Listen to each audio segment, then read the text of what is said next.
Good afternoon, everyone. I'm going to start this off with I'm not doing any edits. I'm not doing all the extra, whatever you want to call it. I wasn't interested in being a YouTuber, but I am interested in the truth. And I am interested in guiding people through dark nights of the soul as I had to go through on my own. So if you are someone who is looking for someone who may have already gone through what you may be experiencing, I am here because, as we know, it is getting harder and harder to find information and harder to find the truth. Not my truth or your truth, but the truth, God's truth. Not the truth that the government wants us to believe. Now, I'm going to start this off with a little bit of an introduction. I'm Austin, some of you may know. And this, my little girl, this is Sigil. Now, she deserves every bit of credit as she has sat here with me and listened to my mad scribblings of what I have to say and my ADHD brain connecting the dots and drawing the lines and the back and forths. So, Sigil, everyone. She's a good girl. Coming up. Alright, I want to start this off with a question that I keep hearing. I keep hearing, I don't understand. I do. And I'll put more context to it.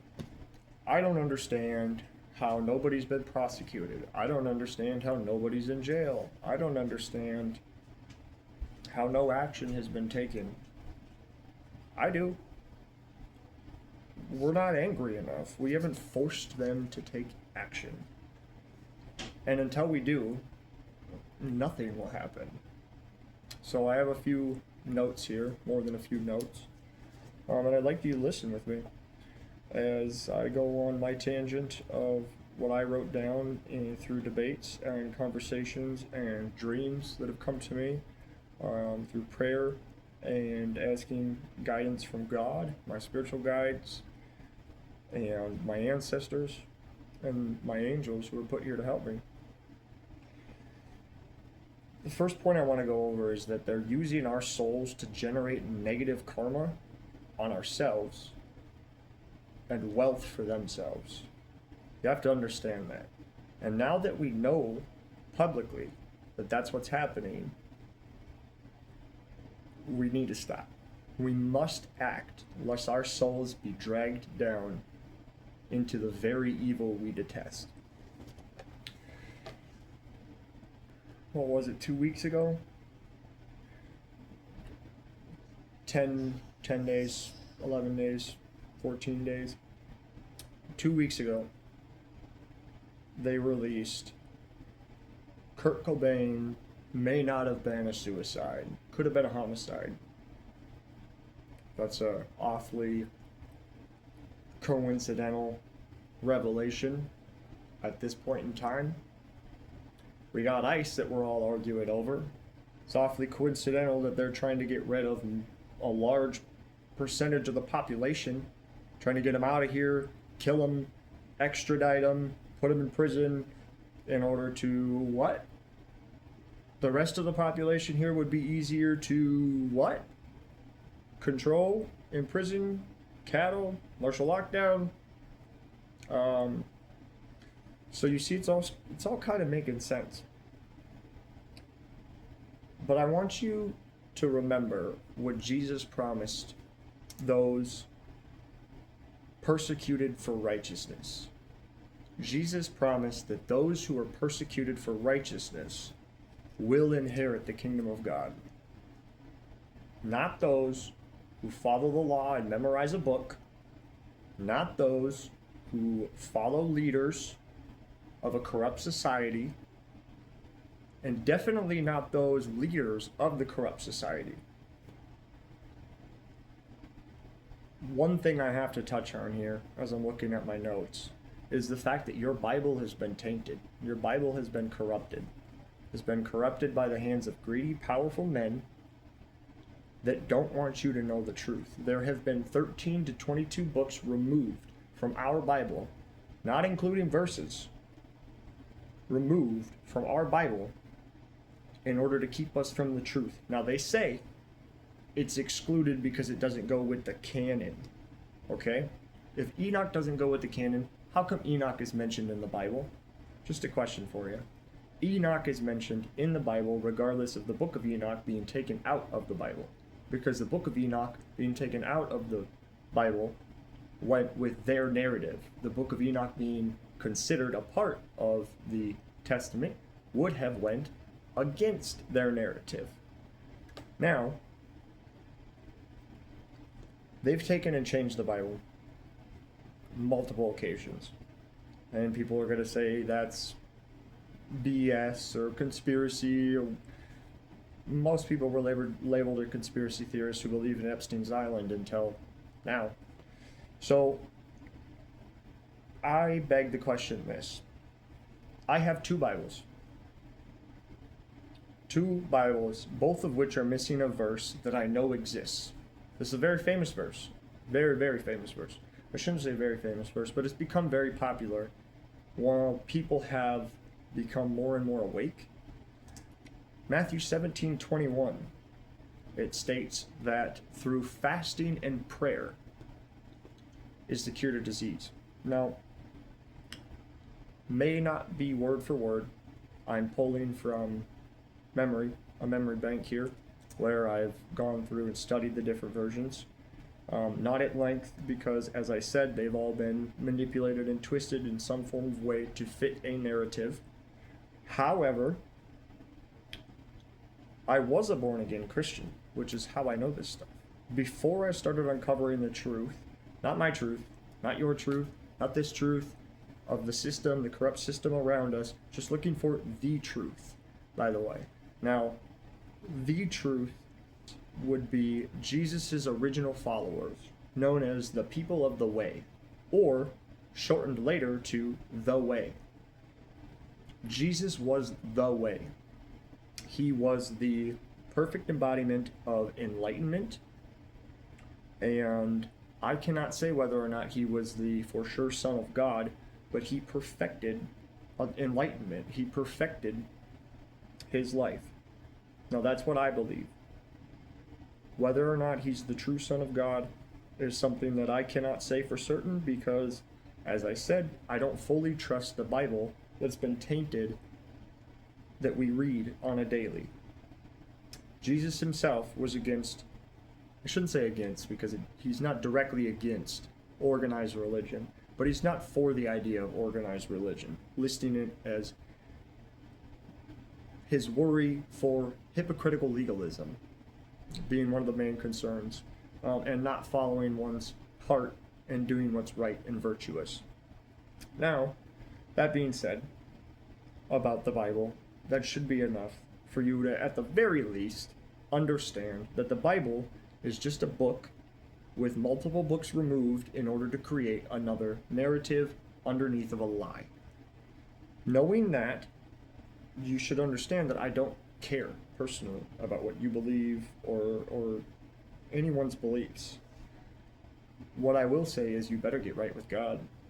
I will say, Christians, you have the answers if you dig deep enough. I'm not trying to take away from your religion. However, any relationship that you do have with God at this point in time, I suggest you hold it dear, keep it safe, and keep trying to grow it. You know, it may seem as though I'm angry, and there to a certain degree, there's a part of me that is, right? Because I'm a father, and I can put myself into the situation of some of these parents, and being empathetic as I am, I can put myself into the situation of some of these victims. So I started this entire thing off with anger, though thanks to God, I have an uncanny level of self-awareness and discernment. So I asked myself why I was angry, which I got the very obvious answer. They're murdering, raping, cannibalizing our children and feeding them to us, and using code words like pizza parties and jerky to act like this isn't happening, even though we can read it openly. The sexual abuse accounts openly.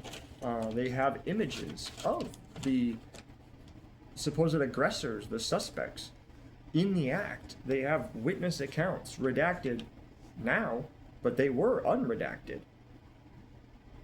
And nothing's been done. And people keep asking why. I don't understand. I understand. It's because we're not angry enough. Now, as I said, what's taking place in the world is outrageous.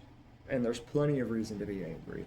However, I thought it was important to address my anger so I could better communicate with all of my brothers and sisters, regardless of race, regardless of class, regardless of ethnicity, culture, background, belief. I do not care. We are all fellow human beings put here by God, under God. Now, God is love. God is the way. That would mean love is the way. Correct. However, I don't want anybody to twist my words. So I want to take a good look at true righteousness. Not the law or some manipulated book that the state has had you memorize or you've memorized because the state and the church had told you that you need to follow this book word for word in order to get into heaven or your soul's going to go to hell. It's all a lie. It's all a lie. Righteousness isn't born in a church. And I'm sure there's several, well, there's more than plenty, children who would attest to the righteousness not being born in the church, pastors. Yeah. I said it. Now, they're blasting on the news Christianity, right? Trump got prayed over. We got Mark Wahlberg and everybody wearing crosses, come together with faith. What? I used to think Trump was a Christian. Let's see the files.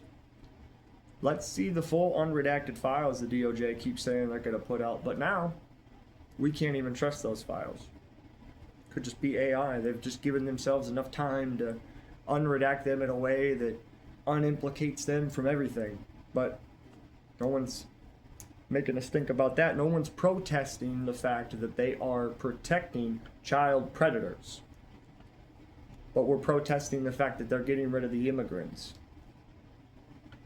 I'm not saying that's not a noble cause. They're getting rid of the immigrants so they can enslave us. What I'm saying is, where's the protest for the innocent souls, the innocent lives of children? Where's the outrage? Was this your child? No. So you don't have that rage? But if it was your child, would you have that rage? I just beg the question. I'm only asking because I know how I would feel in the situation where it was my child.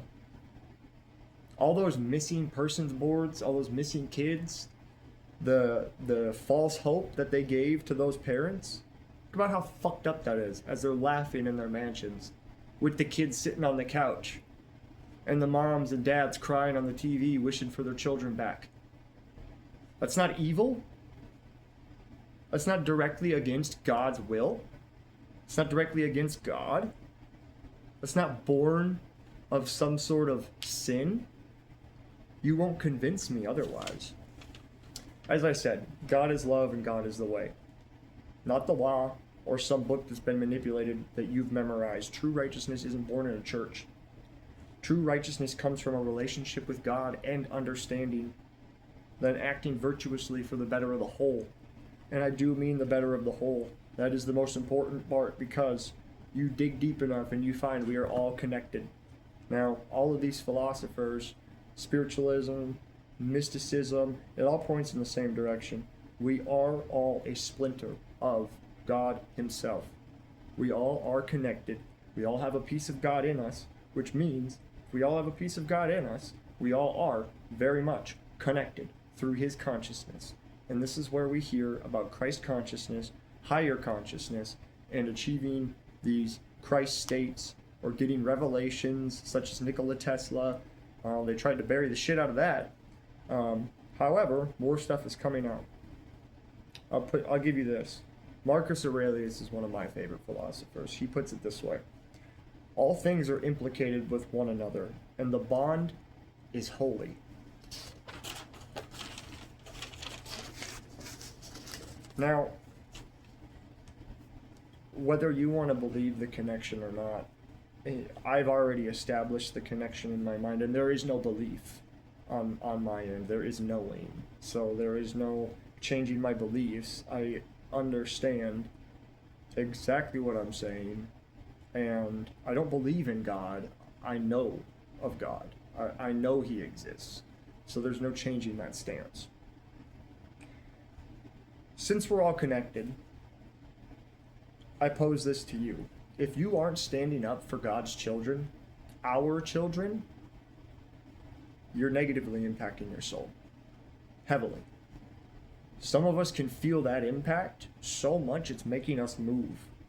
I'm the last guy anybody out of my friend group would have said, he's going to make a YouTube channel and he's going to start talking about politics. Dude, I have never voted a day in my life, and I don't care to. Because it's all the game. It's all the lie.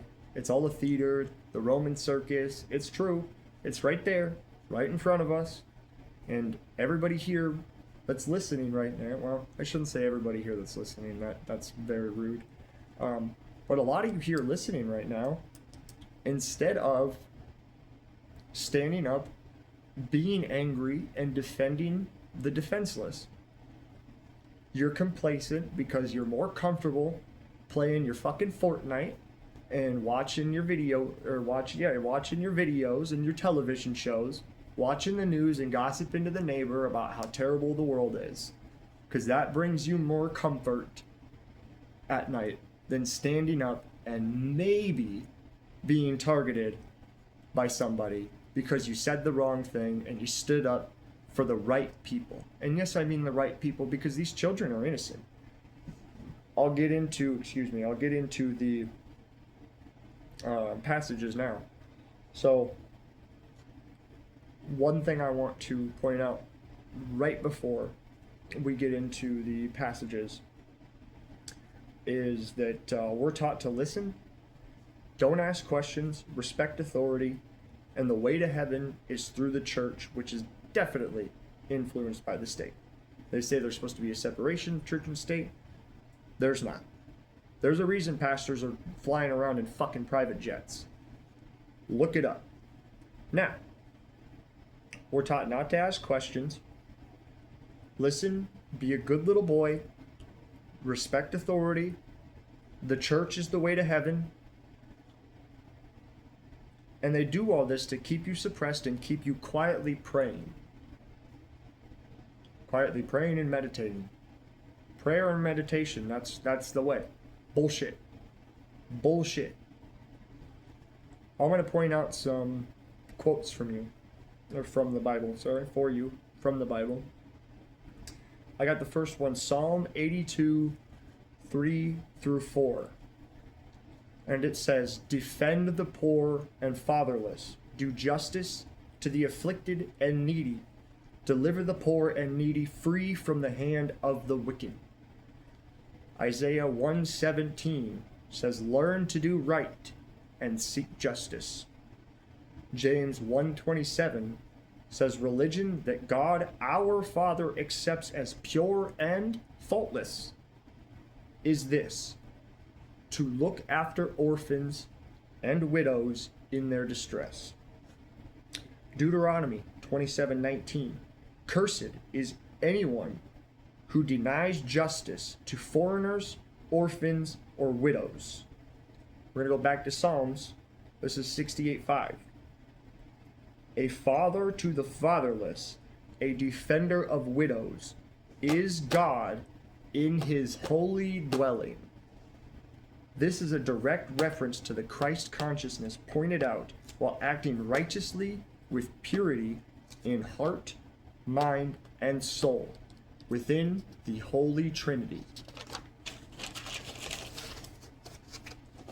Now I've cited some passages and I've highlighted action. Okay? We know we're responsible for protecting our children. It says so in the Bible in the passages that I've just gone over. And I know I'm using the Bible as a lot for this, but we have the Bible as the main one nation under God we stand, indivisible. So the Bible seems like a pretty decent source to use all of this from, since everybody wants to quote it and act holier than thou from it. I've cited passages that highlight action from the Bible. We know we're responsible for protecting our children and loving one another. Let me ask you then, how can you be a defender if your answer to rape, murder, and cannibalism is prayer and meditation? How can you defend? Or, let me do you one better. How can you be a defender if your answer to rape, murder, and cannibalism is an extra donation to the state-influenced church that's helping these people? I mean, maybe not your church, but who knows how many? There's several pastors, plenty of pastors in history. Yeah, they get a bad rap, but here we are. Now, I pose this. If your answer to what's going on right now is prayer and meditation and asking God to change it, then you're a fucking coward. And I say that with the utmost assurance and conviction. You're a coward. And not only are you a coward, you're a coward using God as an excuse not to act. And inaction is also an action. And sitting back, ignoring these issues, gossiping with your neighbor about the news will not save our children, and it will not save our souls. So I'll ask you, how will you defend your children? How will you defend God's children? How can we come together before Him in heaven if we allow these transgressions upon His children? I pose this question. How will you answer to God if you're someone who's afraid of losing their comfort, of losing their life or the way that they know how to live, way of living, way of life? If you're someone who's afraid of losing that,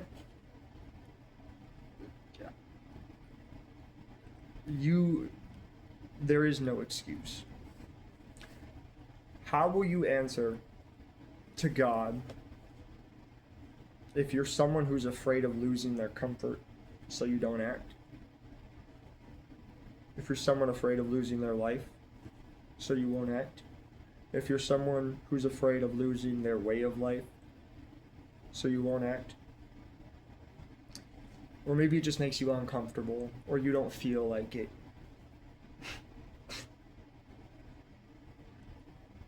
This is all material. None of this matters. It's all temporary. There's a reason it's the material plane. It's temporary.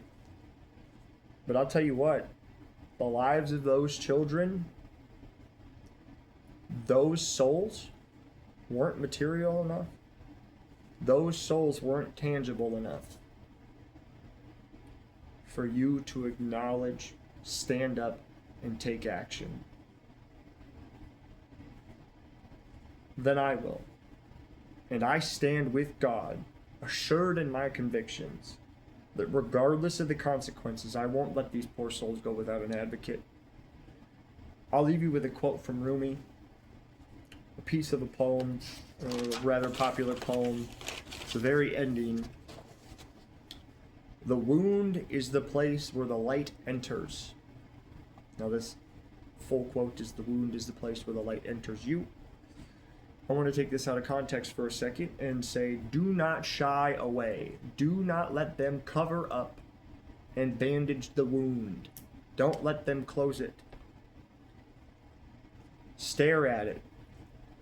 Let it grow. Let the light shine through. Keep pointing it out. Don't let it go. These are our children we're talking about. Look at the pedophiles anywhere else. Anywhere else, look at a pedophile. Look at a normal citizen who did that to a child. They'd be in prison and dead by now. Because the inmates don't play that.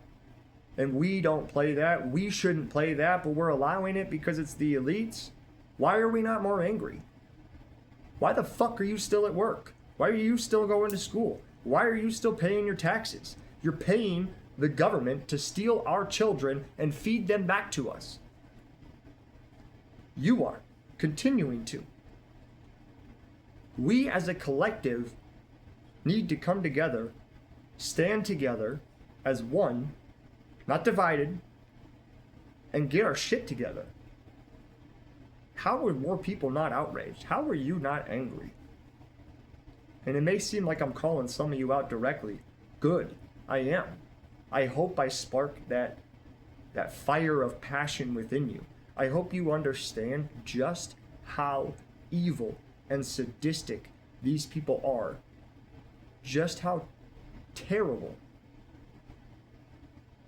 they were treating these children.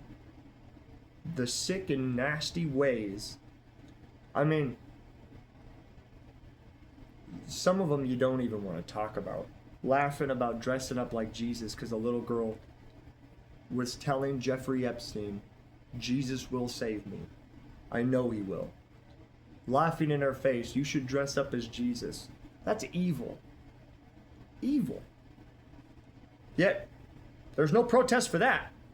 No. No.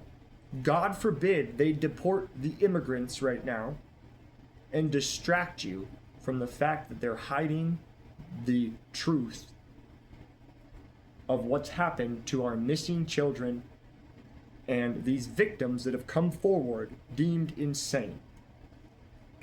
Now, I'm going to make the point of evil should be eradicated. Purity should be defended from the wicked. And I'll say this. I refuse to stand before God on the day of my judgment and look him in the eyes and say, God, I was too afraid to stand up for your children because I didn't want it to affect my way of life and I didn't want any repercussions because I was comfortable. It won't be me standing up there saying that. I stand for our children regardless of the consequences. I want to see them all hung and burnt. And I do not care whether or not this is considered a threat. It is not a direct threat. However, if this were any other pedophile, there would be thousands of people on the mugshot saying, kill him, kill him, kill him, kill him, good, loser, all of the in between, mass hysteria, going nuts. Nobody's saying a thing. We have a few people here and there. Where's the mass outrage? Where's the anger? Look, I know I'm nearing on 30 minutes here. I want to touch on Pam Bondi, that evil bitch. I'll tell you what. She just completely ignores the victims trying to come forward. I mean, ask yourself if you're someone who continues to say, I just don't understand. I have nothing. I just don't understand. They've done nothing. Why aren't you more angry? Why aren't you more angry if you just don't understand why they haven't done anything and you understand that this is a terrible sin, this is a terrible evil? Be better. Let's get together and grow. Wake up. All of you.